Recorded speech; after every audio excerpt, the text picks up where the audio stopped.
এবার একটু বর্ধমানের দিকে নজর রাখি। অভিনব উপায়ে কয়লা পাচার চলছিল।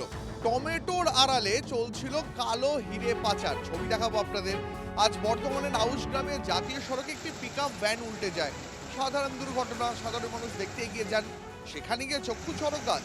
টমেটোর নিচে রয়েছে একেবারে থরে থরে সাজানো কয়লা। ছবিটা দেখুন আপনারা।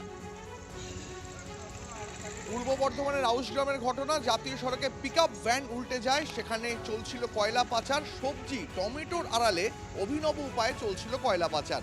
কথা বলবো আমাদের সহকর্মী মনতোষ এই মুহূর্তে আমাদের সঙ্গে রয়েছেন। মনতোষ, তুমি তো দীর্ঘদিন ধরে বর্ধমানে সাংবাদিকতা করছো, এইভাবে এই রকম অভিনব উপায়ে কয়লা পাচারের খবর আগে কখনো দেখেছো? দেখো, শেষ কবে এই ধরনের খবর হচ্ছে মনে পড়ছে না, তবে একদম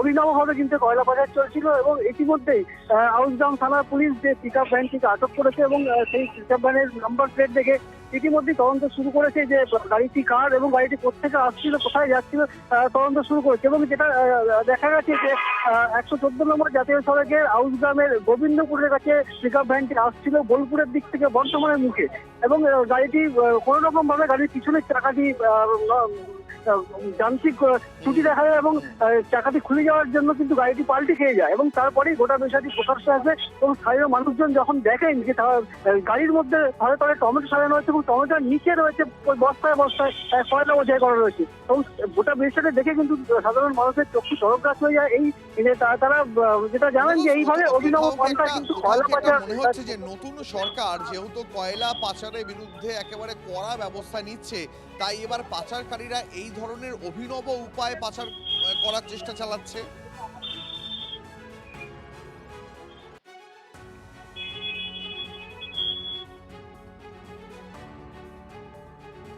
উদ্ধার করার চেষ্টা করি, তো ড্রাইভারকে আমি উঠিয়ে বার করলাম। ড্রাইভারের সেরকম কিছু হয় নাই, অল্প লেগেছে। আমি গাড়িটাকে পর্যবেক্ষণ করছিলাম, তো দেখলাম যে গাড়িটার পিছনের দিকে টমেটোর সবজি এই ধরনের রয়েছে। তো তারপরে একটু পর ভালো করে লক্ষ্য করতেই দেখা গেল অভিনব কায়দায় ভিতর থেকে প্রচুর কয়লা বেরো হচ্ছে। এইরকম কয়লা বিখ্যাত ব্যাপার, এটা অভিনব কায়দায় কয়লা পাচার হচ্ছে। কিন্তু আমরা সিনেমাতে দেখেছি, পুষ্পা সিনেমায় কিভাবে নানান রকম কাঠ পাচার হতো, তো এই প্রথম দেখলাম আমি এইভাবেই আর কি। এটা সম্ভবত ভেদিয়া থেকে ঘুষকরা রোডে যাচ্ছিল। গাড়িটা অ্যাক্সেল বা গুল্লা কেটে বাঁ দিকে পড়ে রয়েছে। বাঁ দিকে পড়ে থাকাতে দেখছি গাড়িটা পাল্টিয়ে হওয়ার মতন ব্যবস্থা। এবারে সেখানে দেখছি আবার কয়লা রয়েছে, উপরে মাল চাপানো রয়েছে টমেটো, তলায় দেখছি অভিনব কায়দায় কয়লা পাচার হওয়ার মতো ব্যাপার।